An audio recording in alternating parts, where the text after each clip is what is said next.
যে বাবা তৎকালীন দিনে আমাদের এই বাংলাদেশ আর ওই ভারতবর্ষ এটা দুটো তো এক দেশ ছিল, এখন আলাদা হয়েছে।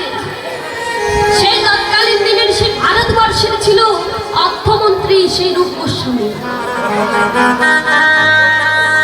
কে ছিল না তার বাবা? অর্থ সম্পত্তি, ধন রত্ন, মান সম্মান, তার কিন্তু কোনো বস্তুর অভাব ছিল না। কিন্তু এই যে শাস্ত্রে বলেছে না, কৃষ্ণ কৃপা জগৎময়, কিন্তু গুরু কৃপা, সাধুগুরু বৈষ্ণবের কৃপা এই জগতে এক ভাগ্যবান এবং ভাগ্যবতী। সাধুগুরু বৈষ্ণবের কৃপা লাভ হয়ে গেল তার। সেই রূপ গোস্বামী একদিন আমার মহাপ্রভুর সঙ্গে সঙ্গ করলে, সঙ্গ করবার পর নিজ গৃহে ফিরে এসে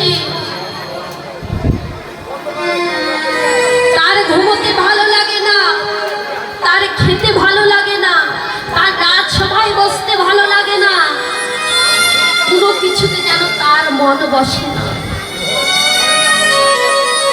এদিকে বাবা রাজ্যের যত কবিরাজ বদ্ধ ছিল সকলকে ডাকা হলো তাকে দেখবার জন্য তার কি রোগ হয়েছে।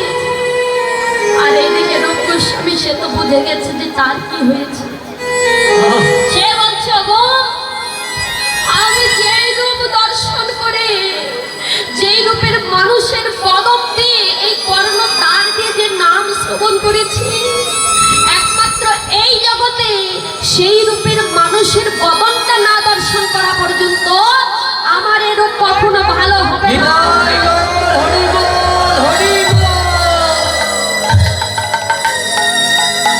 যতদিন যায়, একদিন যায়, দুদিন যায়, 3 দিন যায়, যতই দিন যায় ততই যেন রূপ গোস্বামী পাগলের মতো হয়ে যায়।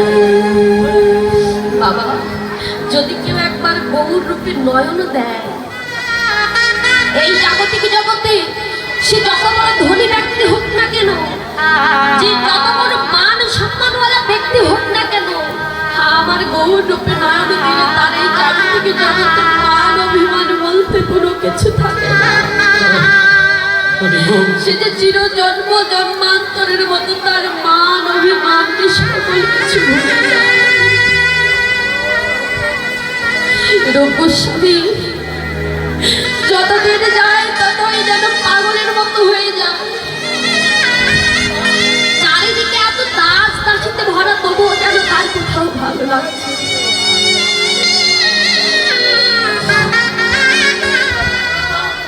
এমন করতে করতে সে ঘর থেকে বেরিয়ে পথের মধ্যে এসেছে। নদিয়ার মধ্যে যাকে দর্শন করে ছুটে গিয়ে তাকে হৃদয় মাঝে জড়িয়ে ধরে বলো, তুমি কি আমার গৌরহরিকে দেখেছো? বলো না, তুমি কি আমার গৌরহরিকে দেখেছো? একবার, শুধু একবার আমায় বলে দাও, আমার গৌরহরি কোথায় আছে? শুধু একবার বলে দাও। যাকে দর্শন করে তাকে হৃদয় মাঝে জড়িয়ে ধরে, যাকে দর্শন করে তাকে জিজ্ঞেস করে, তুমি কি আমার গৌরহরিকে দেখেছো? একবার, শুধু একবার বলে দাও, আমার গৌরহরি কোথায় আছে? এমন ভাবে নদিয়ার মধ্যে ঘুরতে ঘুরতে ঘুরতে ঘুরতে হঠাৎ করে একদিন মাধবেন্দ্রপুরীর সঙ্গে তার দেখা হয়ে যায়। মাধবেন্দ্রপুরী রূপ গোস্বামীকে দর্শন করে ডেকে বলছে, দেখো তুমি এমন ভাবে নদিয়ার মধ্যে পাগলের মতো কাকে খুঁজছো? রূপ গোস্বামী মাধবেন্দ্রপুরীকে ডেকে বলছো, আমি না এই নদিয়ার মধ্যে আমার গৌরাঙ্গ মহাপ্রভুকে খুঁজছি। বলো না, তুমি কি আমাকে বলে দিতে পারবে আমার গৌরহরি কোথায়? আমি কোথায় গেলে তাকে দেখতে পাবো? একবার বলে দাও না। মাধবেন্দ্রপুরী ডেকে বলছো, আমার গৌরহরির সঙ্গে দেখা করতে চাও? আমার গৌরহরির সঙ্গে দেখা করতে চাও? বলে হ্যাঁ, শুধু একবার তার সঙ্গে আমার দেখা করিয়ে দাও। মাধবেন্দ্র পুরী বলছে তাহলে চলো। এই বলে মাধবেন্দ্র পুরী তার হাত ধরে নিয়ে গেলেন গৌরহরির সম্মুখে। গৌরহরির সম্মুখে গিয়ে প্রভুর চরণে আছাড় কে পড়েছে, প্রভু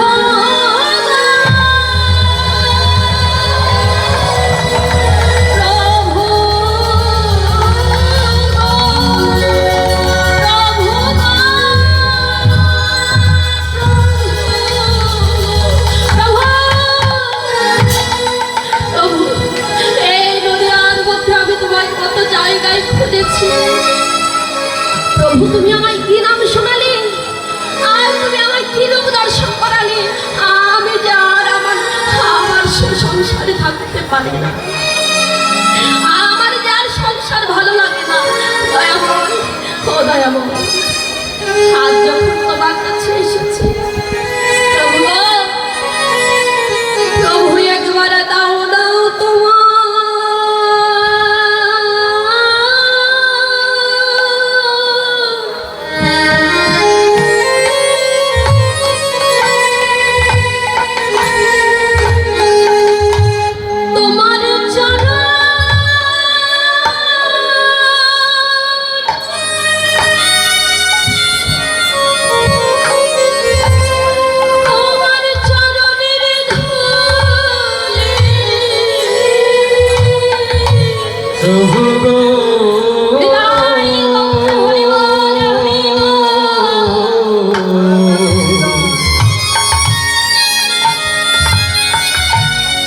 তোমার দাও দাও চরো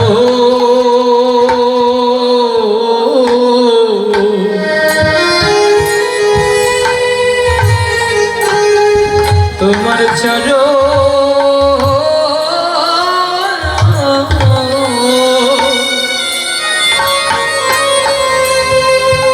চরণের ধুলি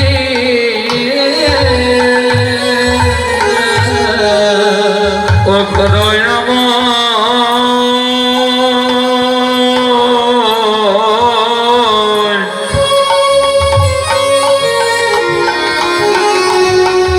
একেবারে দাও দাও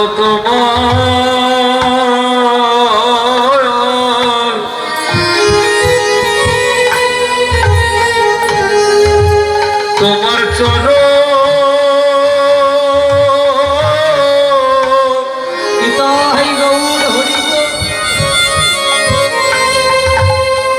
তোমার চরণ ধুলি গো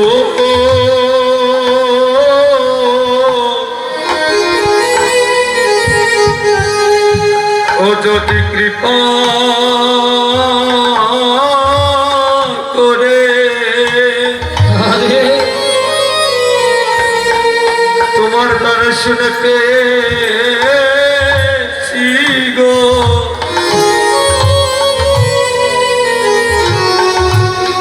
একেবারে দাও দাও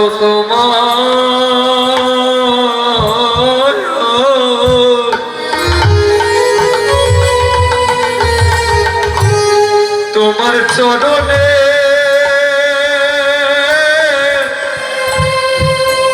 চরণের ধুলি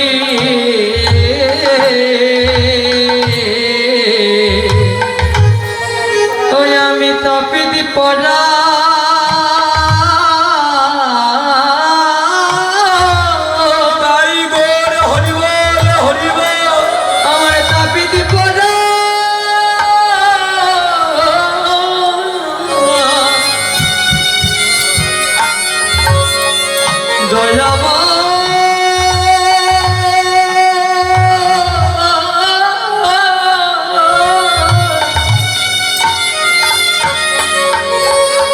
দয়াময় আমার শীত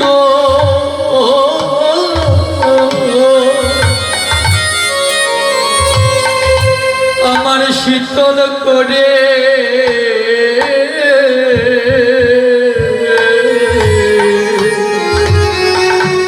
তোমরা দাও দাও চরণ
বলে তুমি আমায় কাঙাল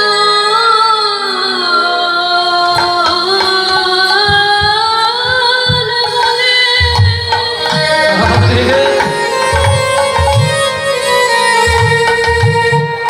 প্রভু আমায় ফেলে দিও না।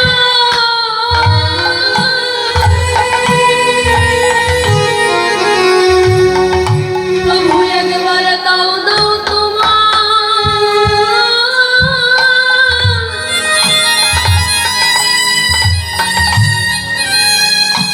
তোমার চরণে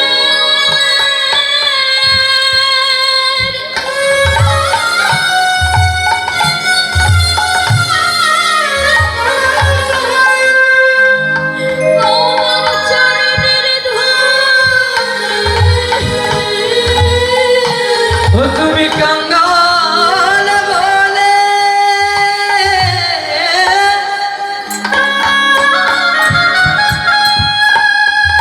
কাঙ্গাল বলে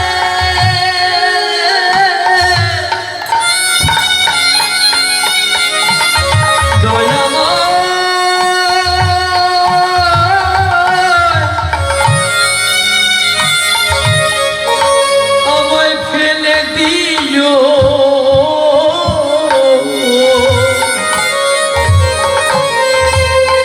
আমায় দিও না গো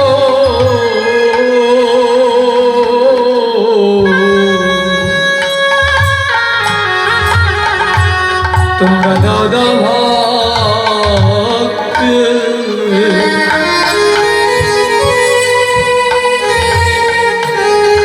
ভক্তের চলো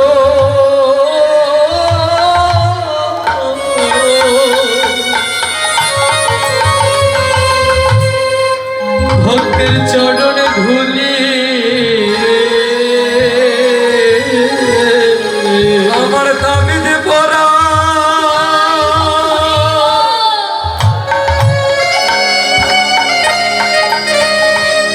আমার দাবিতে ওরে শীতল করি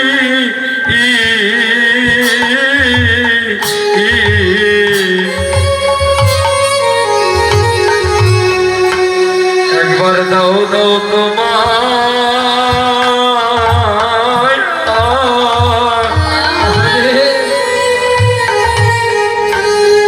তোমার চরণের ধলে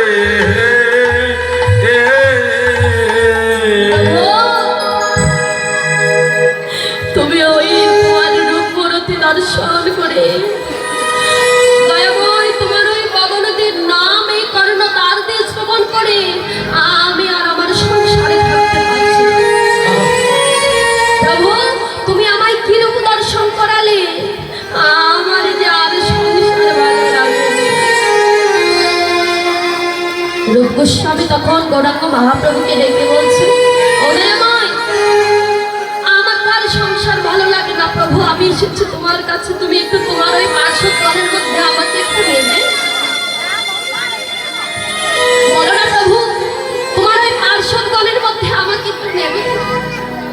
গৌরাঙ্গ মহাপ্রভু ডেকে বলছে, তুমি অর্থমন্ত্রী না?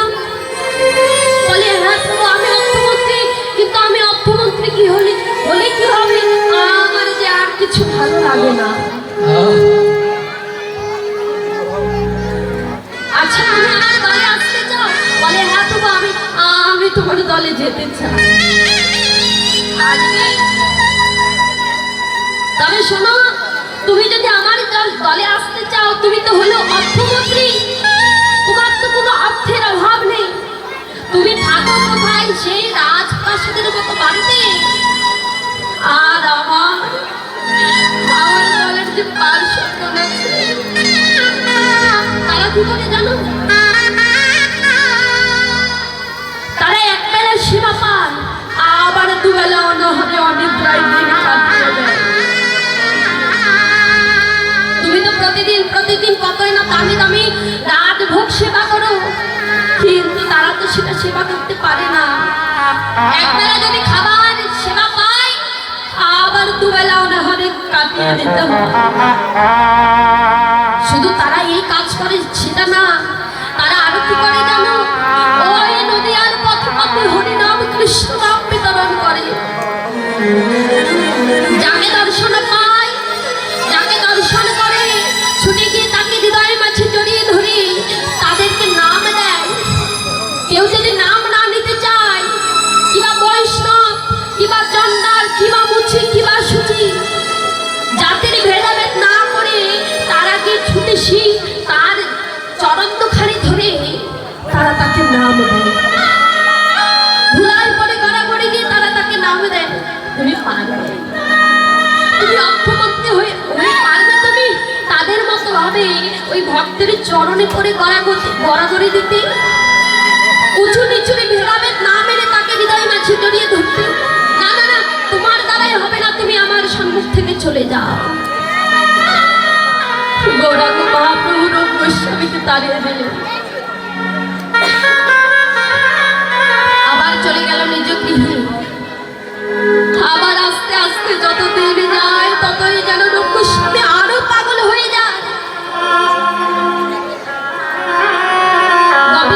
গৌরহরি রূপ গোস্বামীকে ডেকে বলেছিল, রূপ, যদি ধন থাকে, ঐশ্বর্য থাকে, মান সম্মান থাকে, তাহলে সে কখনো কোনোদিন আমার চরণ লাভ করতে পারবে না। আস্তে আস্তে রূপ গোস্বামী যখন পাগলের মতো হয়ে যাচ্ছে, বাবা এই সংসারে যদি কোনো মন্ত্রী বা চেয়ারম্যান মেম্বারকে যদি বলা হয় যে রাস্তায় যারা ফকিরের মতো থাকে, যারা কাঙাল, অতি দিনাদিন কাঙাল, তাদের চরণে পড়ে একটু প্রণাম দিও, কেউ দেবে বাবা? কেউ দেবে না। আমরা সবসময় ভগবানের কাছে যাই, ভগবান ধন দাও, ঐশ্বর্য দাও, টাকা দাও, গাড়ি দাও, গাড়ি দাও, আমার সন্তানটা আছে, আমার ছেলেকে একটা ভালো সরকারি চাকরি পাইয়ে দাও। আমাদের চাওয়া পাওয়াটা হলো এমন বাবা, আর কোনো ধনের ঐশ্বর্যের অভাব নেই। সেই রূপ গোস্বামী হঠাৎ করে যখন গৌরাঙ্গ মহাপ্রভুর সেই কথাটি মনে পড়ে গেল যে ধন ঐশ্বর্য থাকলে নাকি আমার কৃষ্ণকে পাওয়া যায় না, রূপ গোস্বামী আর বিলম্ব না করে তার যে অর্থমন্ত্রিত্ব পদ, সেই পদটা থেকে ত্যাগ করলেন। তার যত অর্থ সম্পত্তি আছে, সকল কিছু, সংসার মায়া, সকল কিছু থেকে সে চলে আসলো, এসে গৌরাঙ্গ মহাপ্রভুর সম্মুখে এসে দাঁড়িয়েছে। দয়াময়, তুমি না বলেছিলে যে অর্থ সম্পত্তি থাকলে, মান সম্মান থাকলে কখনো তোমার চরণ পাওয়া যায় না? প্রভু, আজকে দেখো আমি এসেছি তোমার কাছে। আজ আমার বলতে কোনো কিছু নেই। আমার যে অর্থমন্ত্রিত্ব পদ, আমার যে রাজত্ব, আমার যে ঐশ্বর্য, মান সম্মান, আমি সকল কিছু ত্যাগ করেছি।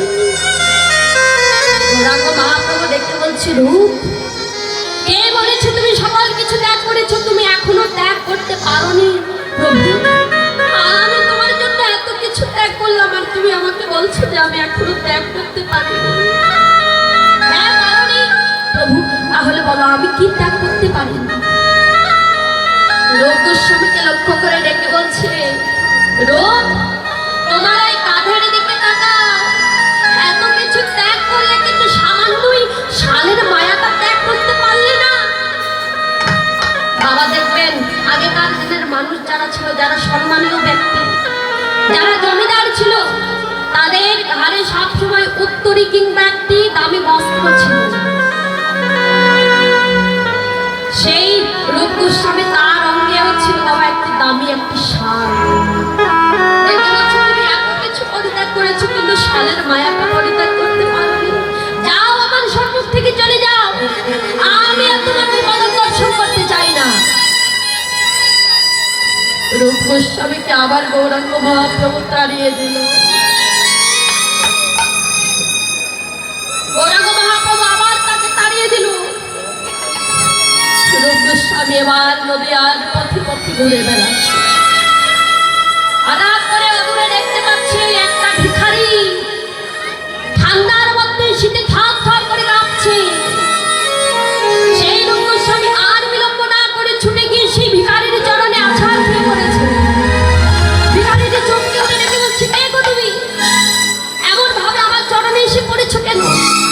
কি হয়েছে বলো তোমার? রূপ গোস্বামী তখন ডেকে বলছে, ওগো আমি যদি তোমাকে যদি সত্যি কথা বলে দিই তাহলে এই ভিখারিতে আমার সাথে কথা বলবি না। বলছি আমি না এই নবদ্বীপের মধ্যে অতি দরিদ্র অতি কাঙাল। আমি যদি তোমার কাছে কিছু চাই তাহলে তুমি আমায় দেবে? তুমি কি দেখতে পাচ্ছ না আমি একটা ভিখারি? আমি ঠান্ডার মধ্যে সেটা থরথর করে কাঁপছি। আমি তোমায় কে দেবো? তোমাকে তো দেবার মতো আমার কাছে কিছু নেই। যাও তুমি আমার সম্মুখ থেকে চলে যাও, অন্য কোথাও যাও। রূপ গোস্বামী ডেকে বলছি, কে বলেছে তোমার কাছে নেই? তোমার কাছে আছে আমাকে দেওয়ার মতো বস্তু। কি চাও তুমি আমার কাছে? তোমার কাছে দাবি বেশি কিছু চাইবো না।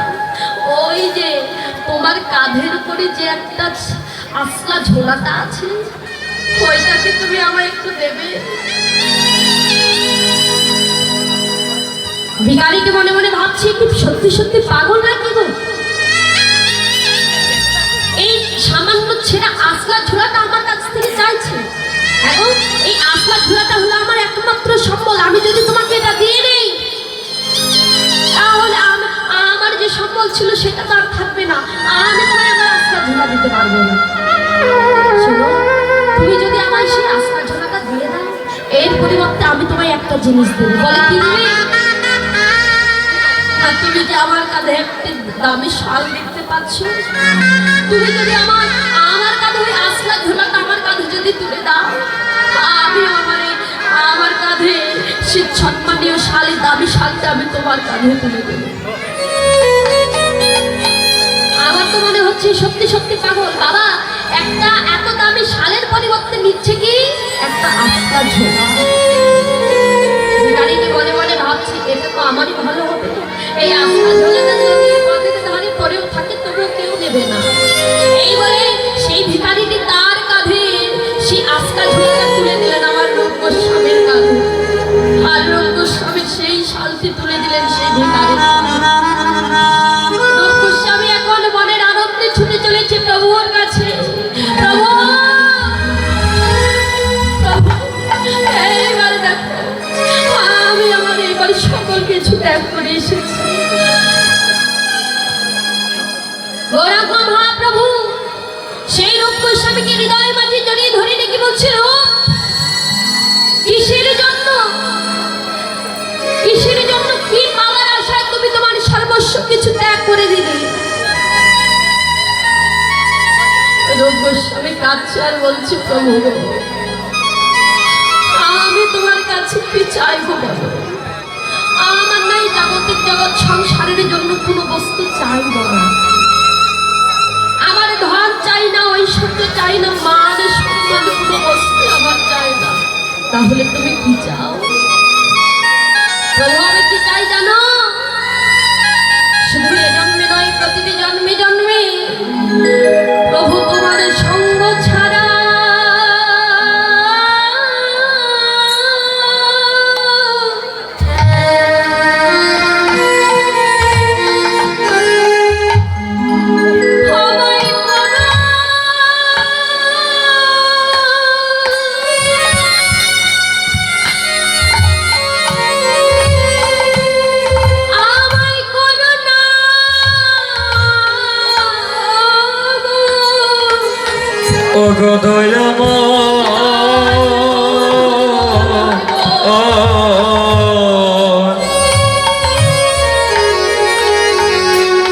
তোমার সঙ্গ ছাড়া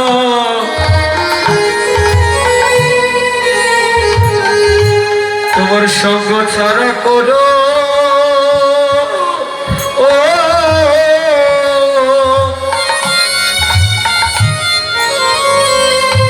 আমায় করো না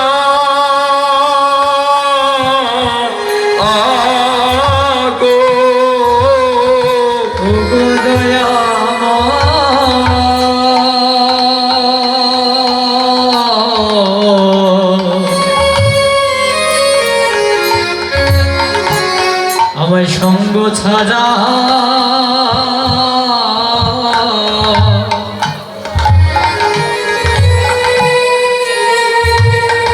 আমার সঙ্গ ছাড়া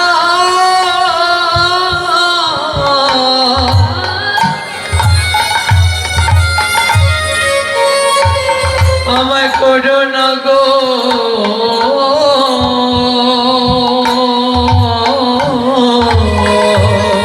শুধুই জানবে না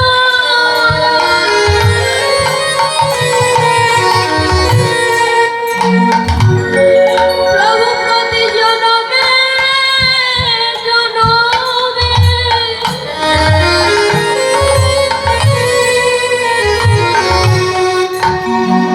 প্রভু তোমার সঙ্গ ছাড়া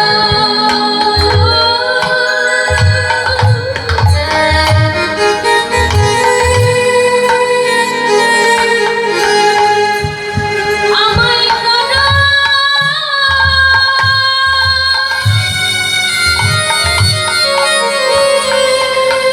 আমায় করো না বলিয়ে জানবে না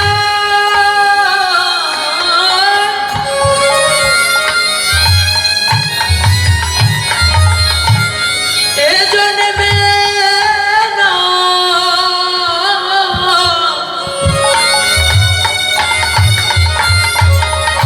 প্রভু গো আমি জন্মে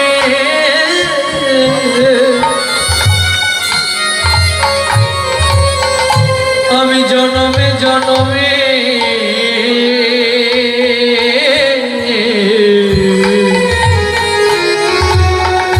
আমায় সঙ্গ ছাড়া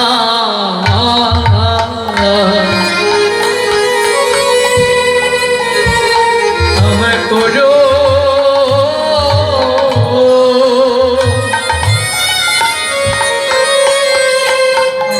আমায় করো না গো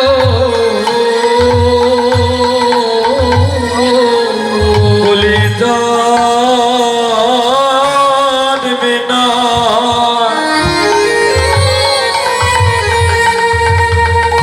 বলি জানবে না জানবে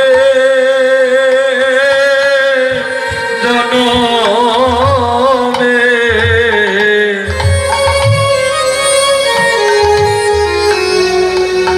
তুমি আমার সঙ্গ ছাড়া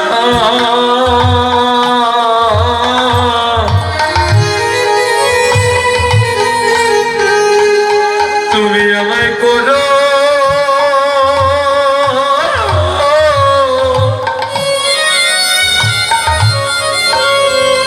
তুমি আমায় করো না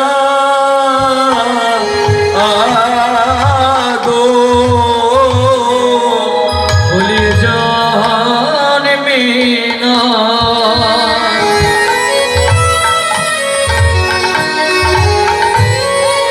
আমায় জনমে জনমে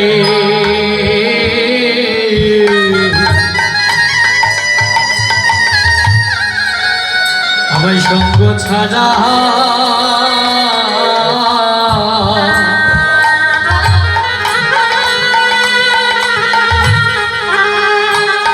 আমায় করো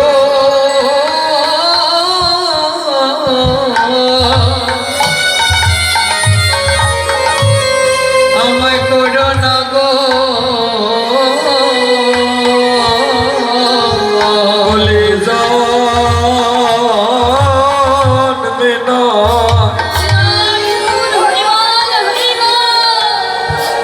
প্রতি জন্মে এ জন্মে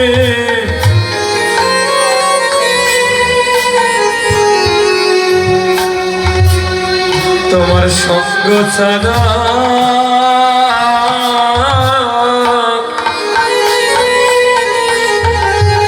আমায় করো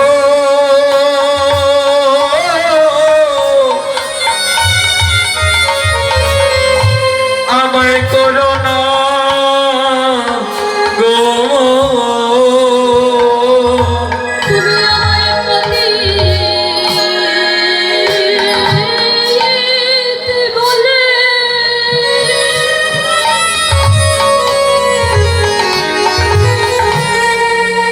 আমায়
তোমার সঙ্গ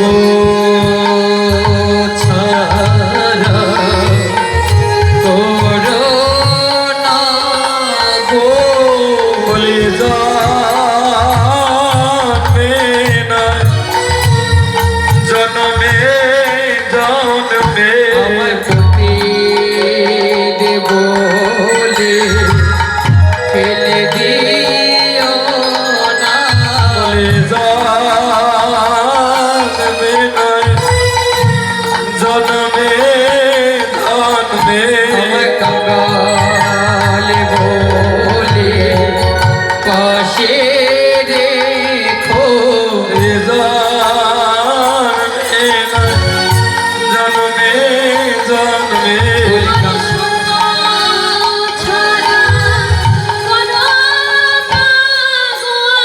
জন্মে নয় জন্মে জন্মে সঙ্গ সারা করো না গো আমায় প্রতি বলে ফেলে দিল না ওর সঙ্গ সারা করো না গো আমায় সঙ্গ সারা করো না আমায় প্রতি ও ছাড়া করো না বলে জন্মে নয় জন্মে জন্মে আমার সঙ্গ ছাড়া করো না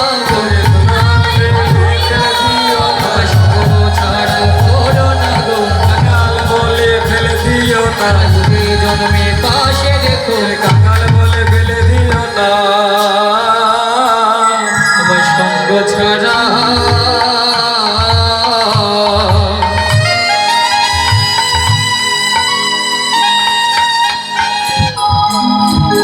আমায় করো না গো